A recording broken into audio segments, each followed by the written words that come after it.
For the select few at the pinnacle of our world, luxury is not just an accessory. It is the air they breathe. Bespoke suits, rare wines, private jets, and scents crafted from the rarest botanicals on earth, designed for an audience of one. It is a world of untouchable power and limitless indulgence. But what if that very symbol of ultimate exclusivity was also a harbinger of death? What if the price of smelling unique was your own life?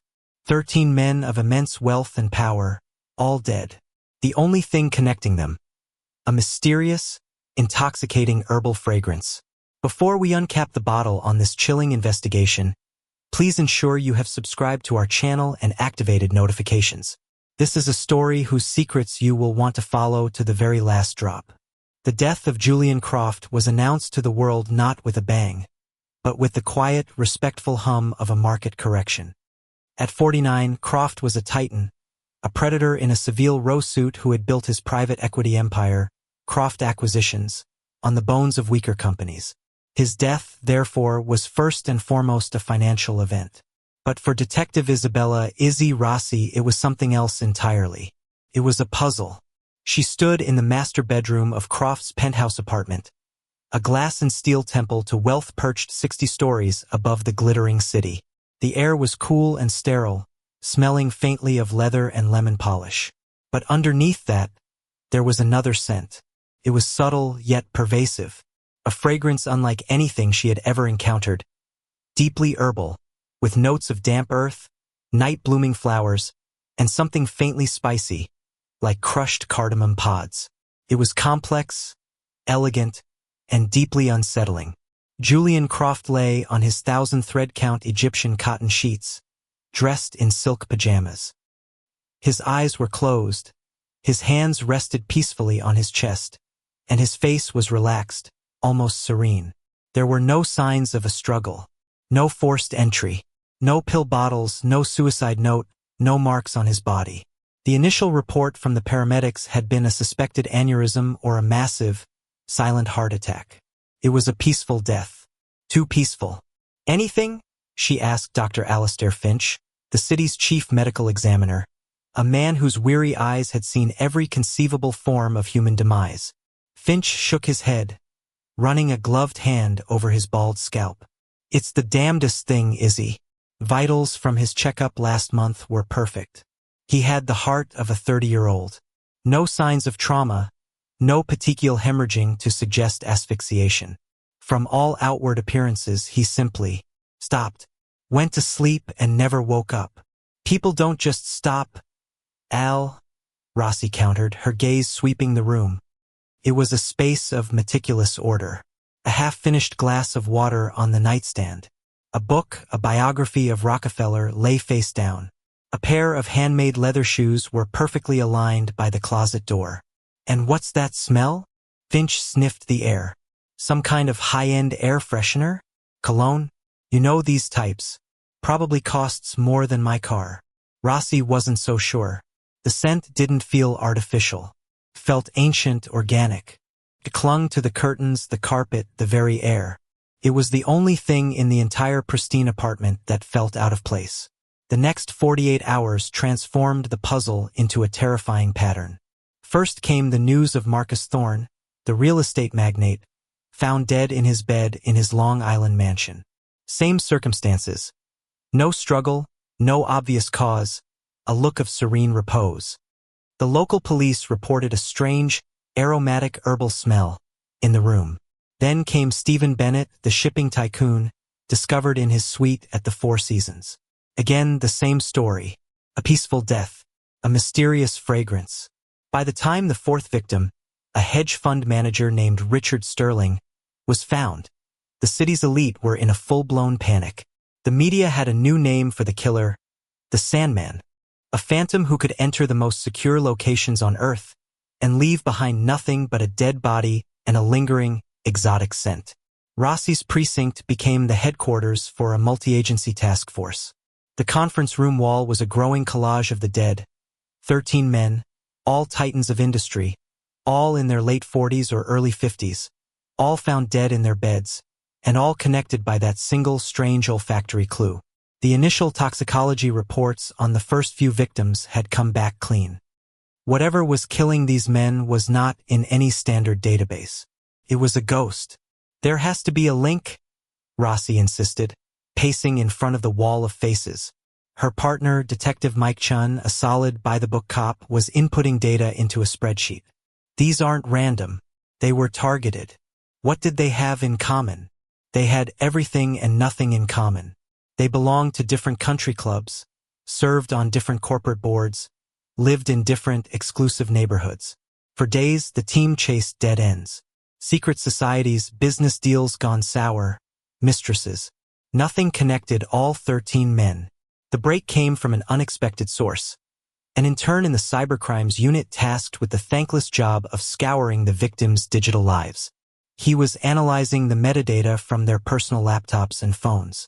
"Detective Rossi," he called out, his voice tinged with excitement. "I think I've got something. It's weird. All 13 men in the last 6 months accessed the same website. But it's not a normal site. It's deep web invitation only. You can't even find it with a normal search." He pulled it up on the main screen. The screen was stark white. In the center, in elegant minimalist black font, were 2 words. Below it, a single line of text. Bespoke fragrances for the discerning individual. By appointment only. There were no product pages, no prices, no contact information. Just a login portal. The intern had found records of encrypted payments from offshore accounts belonging to all 13 victims, made to a series of shell corporations that all traced back to Ethelgard. "It's a fragrance company," Chun said, stunned. "They were all buying the same cologne?"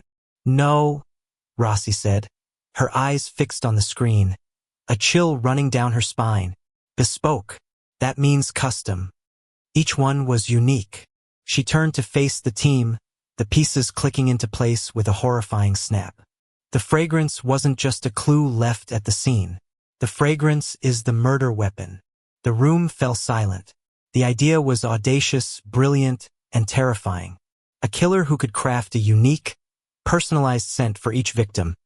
A scent that would lull them into a peaceful, untraceable death. Rossi stared at the elegant, impenetrable website. She had found the source of the weapon, the nexus that connected all 13 dead men. But the person behind it, this phantom perfumer, was more of a ghost than ever. They were an artist, a chemist, a ghost in the machine who had turned the very essence of luxury into a tool of perfect, silent murder. The investigation had just begun. The digital trail to Ethelgard Aromatics was a dead end. A series of cryptographic tunnels and phantom servers designed to be impenetrable. After 3 days of fruitless effort, Detective Rossi slammed her hand on the conference table. "We're chasing a ghost," she announced to the weary task force. "Let's stop chasing the killer and start chasing the weapon. I want to know what's in that damn perfume." She had samples of the scented air, captured in sterile containers from the last 3 crime scenes, sent to the nation's foremost botanical forensics laboratory. The lab was run by Dr. Eris Thorne, a man whose reputation was as formidable as his eccentricity. He was an ethnobotanist who had spent more of his life in the remote jungles of Borneo and the Amazon than he had in civilization. He was said to be able to identify a plant's origin by the taste of its soil.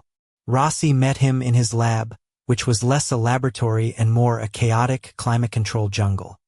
Vines snaked across the ceiling, rare orchids bloomed in glass cases, and the air was thick with the smell of damp earth and exotic blossoms. Thorne himself was a tall, gangly man in his 60s with a shock of unruly white hair and dirt permanently lodged under his fingernails. He looked at Rossi over the top of his spectacles with an air of profound disinterest. "Detective," he said, his voice dry as a dead leaf, "I trust this is more interesting than the usual police request to identify poison ivy on a burglar's trousers. 13 of the wealthiest men in the country are dead, Doctor," Rossi said, handing him the sealed samples. "We believe they were killed by a fragrance." For the first time, a flicker of genuine interest lit up Thorne's eyes. He took the samples and, ignoring the multi-million-dollar gas chromatograph in the corner, he carefully uncapped one. He didn't use a test strip. He closed his eyes and inhaled deeply, his brow furrowed in concentration, like a sommelier tasting a rare vintage. "Remarkable," he murmured. "Sandalwood, of course. Vetiver. A top note of black pepper? No, something rarer. Grains of paradise. And underneath, my God." His eyes snapped open. "Underneath it all, there's a phantom. Something I've only ever read about." For the next 4 days, Thorne worked with a feverish intensity. He abandoned modern equipment for ancient, instinctual methods. He distilled the essence, burned small samples, and compared the aromatic notes to his vast library of pressed flowers and rare pollens. Rossi's team, meanwhile, was engaged in a different kind of forensic botany, digging into the pasts of the 13 victims. They found the connection in a series of heavily redacted articles from a 10-year-old financial journal. It was a shared, dark secret. All 13 men had been the founding members of an unofficial and utterly ruthless investment syndicate they called the Atlas Group. Their strategy was brutal and effective. They would target a successful, asset-rich company, orchestrate a hostile takeover, and then systematically asset strip it, selling off its parts, firing its employees, and bankrupting it for a colossal short-term profit. They were corporate vultures, leaving a trail of ruined companies and shattered lives in their wake. They were untouchable, their actions legally gray enough to be indefensible but not quite criminal. On the 5th day, Rossi received a call. It was Dr. Thorne. His voice, usually so academic and detached, was shaking with a mixture of horror and professional awe. "Detective, you need to come to the lab. Immediately." Rossi found him staring at a complex molecular diagram on a large screen. "I was wrong," Thorne said, not looking at her. "I was looking for a single poison, a single plant. But this is a work of diabolical genius. The fragrance is a binary agent." He explained his discovery with a kind of breathless horror. The base of the fragrance was, as he suspected, a completely harmless blend of rare and exotic botanicals. It was the delivery system. The weapon was infused within it, a synthetic polypeptide of incredible complexity. "It's designed," Thorne said, pointing a trembling finger at the screen, "to perfectly mimic the pollen of a nearly mythical, practically extinct Amazonian orchid, Phalaenopsis animus. The locals call it the Orchidea animus, the ghost orchid." He pulled up an image of a delicate, ethereal white flower. "The ghost orchid's pollen," he continued, "contains a unique, dormant neurotoxin. In nature, it's a defense mechanism. Inhaled in small doses, it does nothing. But the human body doesn't metabolize it. It's bioaccumulative. It crosses the blood-brain barrier and builds up, molecule by molecule, in the brainstem, specifically targeting the medulla oblongata, the part that controls all autonomic functions: breathing, heart rate, everything." Rossi felt a cold dread creep up her spine. "A biological time bomb." "Precisely," Thorne confirmed. "The victim inhales this beautiful fragrance day after day. He feels nothing. He is, in fact, being slowly, imperceptibly poisoned. Once the concentration of the toxin reaches a critical threshold, it triggers a complete, catastrophic, but utterly silent shutdown. The heart stops. The lungs cease to draw breath. The victim simply stops in their sleep, leaving no trace, no sign of a struggle, nothing for a standard toxicology screen to find, because they're not looking for the pollen of an orchid that barely exists outside of a single, remote valley in Peru." Rossi stood in silence, the sheer, patient evil of the plan washing over her. This wasn't a crime of passion. This was a long, slow, methodical execution, delivered in a bottle. "Doctor," she said, her voice grim, "the person who made this, could you do it?" Thorne let out a short, harsh laugh. "Me? Detective, I am one of perhaps 5 people on the planet who could even identify this compound. To synthesize it, to stabilize it in an alcohol-based fragrance without it denaturing. The level of biochemical and botanical knowledge required is staggering. The person who made this is not a perfumer. They are a ghost, a world-class biochemist who has weaponized the very essence of nature. And I am afraid. I am truly afraid for anyone else who might be on their client list." Dr. Thorne's discovery had given them the how, But the who and why remained phantoms. Rossi now knew she wasn't looking for a common criminal, but a rare breed of genius. Armed with the knowledge of the Atlas Group's existence, she refocused the entire investigation, shifting from the victim's present to their shared, predatory past. The team began the painstaking work of exhuming the corporate corpses the Atlas Group had left behind a decade ago. For days, they were buried in an avalanche of paper and digital files. Bankruptcy reports, lists of creditors, transcripts of tearful employee testimonies. The list of lives and businesses ruined by the 13 men was immense, a testament to their rapacious greed. It was a sea of potential motives. It was Detective Chun who found the first thread. "Izzy, look at this one," he said, pointing to a file on his screen. Dubois Organics, a family-run botanical research company, pioneers in sustainable agriculture. They had patents on several new hybrid crops. They were asset-rich, low on liquid capital. Perfect target. The takeover had been particularly vicious, led personally by Julian Croft and Marcus Thorne, the first two victims. They had bankrupted the company in less than 6 months. The file contained newspaper clippings. One headline stood out: "Botanical Genius Takes Own Life After Hostile Takeover." The article detailed the suicide of the company's founder and CEO, Dr. Etienne Dubois, a brilliant, world-renowned botanist. He had hanged himself in his favorite greenhouse a week after his company was officially dissolved. "He had a child," Rossi said, her voice barely a whisper as she scanned the file. "A daughter. Her name was Serafina Dubois. At the time of her father's death, she was 20 years old, a prodigy double majoring in biochemistry and botany at Stanford." The police file on her father's suicide contained a transcript of her interview. The interviewing officer had described her as impossibly intelligent, fiercely protective of her father's legacy, and shattered by a grief so profound it seemed to have extinguished her. After the funeral, she had simply vanished. She dropped out of university, sold the family home, and disappeared off the face of the earth. Rossi's heart hammered in her chest. A brilliant chemist, a gifted botanist, a life destroyed by the Atlas Group, a soul consumed by grief and a burning desire for revenge. It was all there. "Get me everything on Serafina Dubois," she commanded the team. "Financials, aliases, known associates. Find the ghost." It took the cybercrimes unit another 36 hours of relentless work. But knowing the name, they found the connection.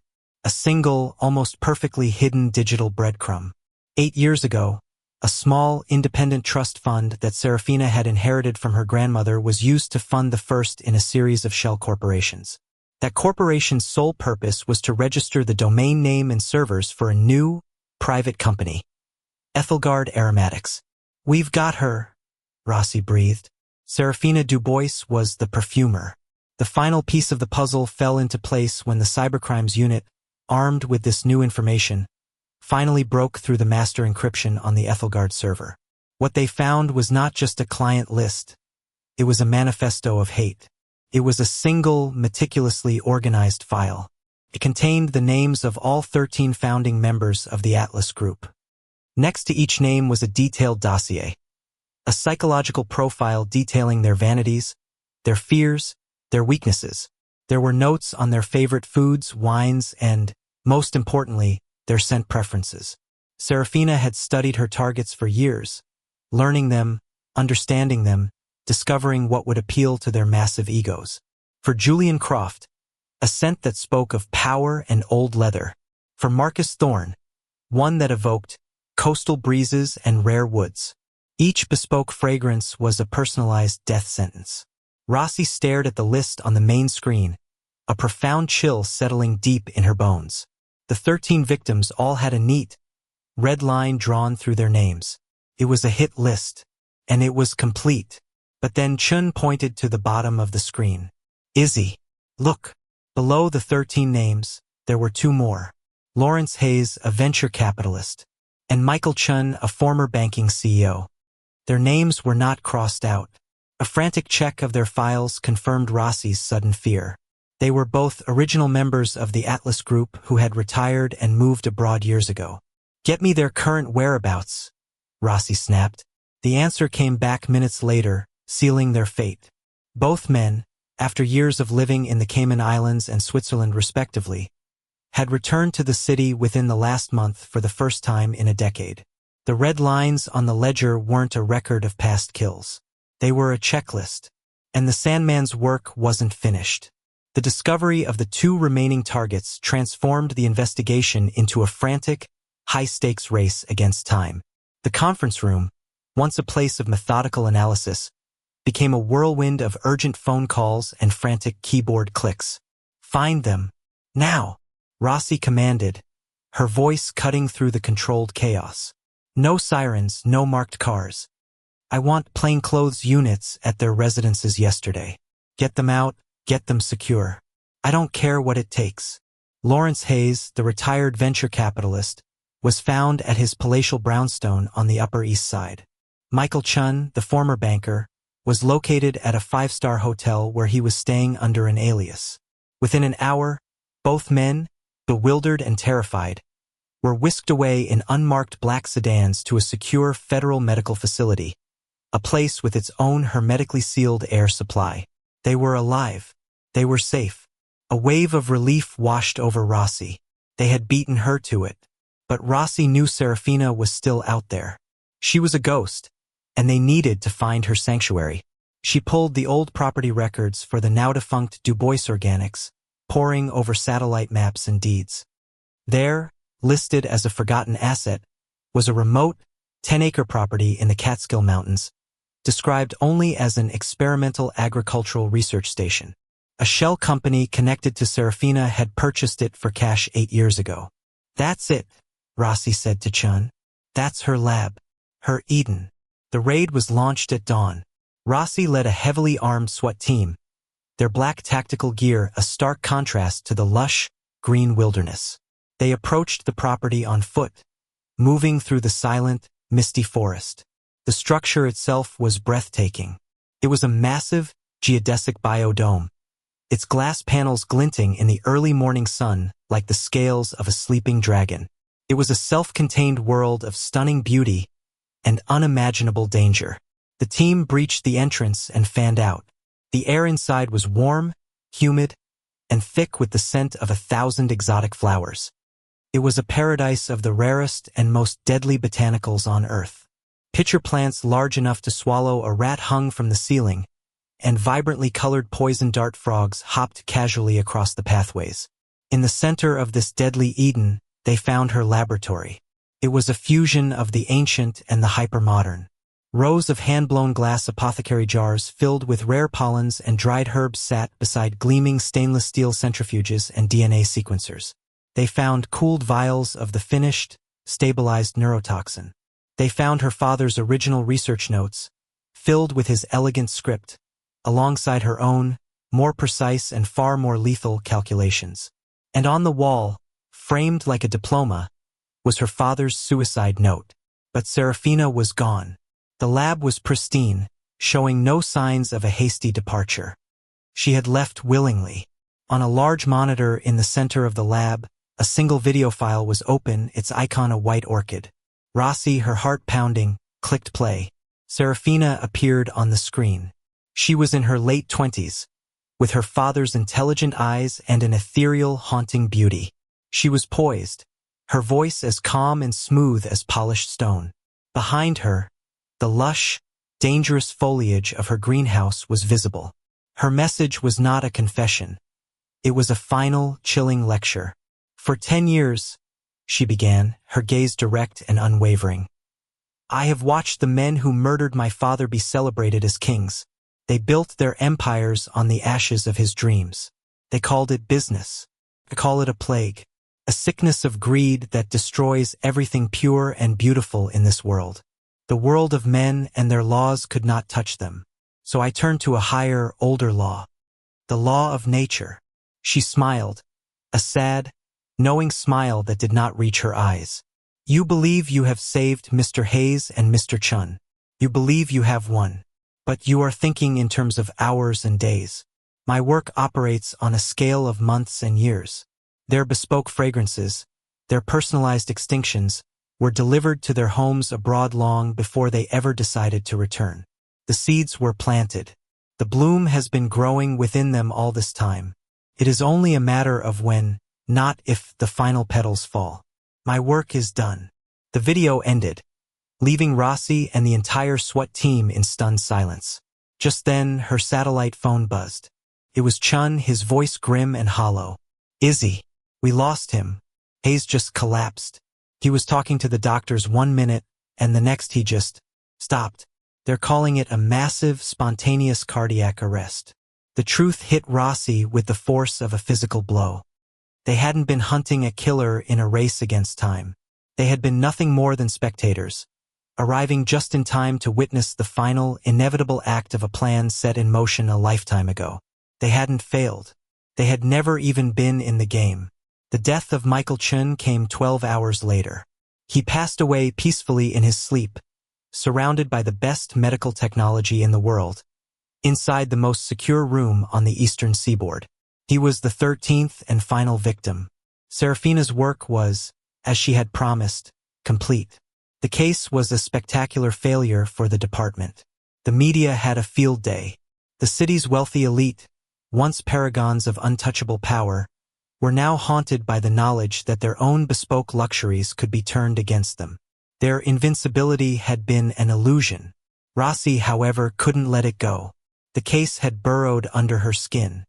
She was haunted by the ghost of Serafina Dubois. Convinced they had missed something, she led a small, hand-picked team back to the greenhouse for one final, meticulous search. They spent an entire day sifting through the beautiful, deadly lab. It was Chun who found it, tucked away inside a hollowed-out first edition of Darwin's On the Origin of Species. It was Serafina's personal journal. The entries were not those of a mad woman, but of a brilliant, grieving scientist. She wrote of her father's work, of her love for the purity of the natural world, and of the all-consuming grief that had catalyzed into a cold, diamond-hard purpose. Her revenge, she wrote, was not an act of hate, but an act of ecological justice, a scientific equation to balance the scales. The final entry was dated the day before the raid. It was short and cryptic. "I have completed my father's work. I have cleansed the garden of its invasive species. Now only one task remains, a final purification. I will craft one last perfect fragrance, not for a client but for myself. A scent made from the pure, undiluted essence of the Orchidea animus. Not the slow bloom, but the swift, merciful frost. I will find my peace where my family's legacy was turned to ashes." Rossi understood. She didn't call for backup or a SWAT team. This wasn't a tactical operation anymore. This was an epilogue. She drove alone, leaving the lush green of the mountains behind and heading back towards the city's industrial scar tissue. The original headquarters of Dubois Organics was a monument to corporate raiding. It was a skeleton of concrete and shattered glass, surrounded by a wasteland of weeds and rusted metal. Graffiti covered the walls, a testament to years of neglect. Rossi made her way through the debris-strewn lobby and up the crumbling staircase to the top floor, to the executive suite. The door to the CEO's office hung open on one hinge. The room was a mess, ransacked by vandals years ago. But in the center of the room, someone had brought order to the chaos. There, sitting in her father's old, high-backed leather chair, was Serafina Dubois. She was dressed in a simple, elegant white dress. Her hands were folded peacefully in her lap. Her head was tilted slightly, as if she were listening to a distant melody, and her face held a look of profound, serene release. She was dead. On the large mahogany desk in front of her, cleared of all dust and debris, was a single, perfect, blooming white ghost orchid in a slender crystal vase. Next to it was a small, empty perfume atomizer and a simple, handwritten note on a piece of thick cotton paper. Rossi picked up the note. Contained only 4 words. "Justice has its own scent." The case was officially closed. The story of the Atlas Group became a national scandal, their legacies dismantled in the court of public opinion. The world would remember Serafina Dubois as a monstrous, diabolically brilliant serial killer. But Rossi, standing alone in that ruined office, the faint, ethereal scent of the ghost orchid still hanging in the air, saw something more complex. She saw the devastating tragedy of a daughter's unwavering love, of a brilliant mind warped and consumed by a righteous, all-encompassing fire. That night, back in her own small apartment, Rossi stood in front of her dresser. A collection of perfume bottles, gifts from friends, impulse buys sat gleaming in the lamplight. They had always been a small, simple pleasure. Now they looked like tiny, beautiful weapons.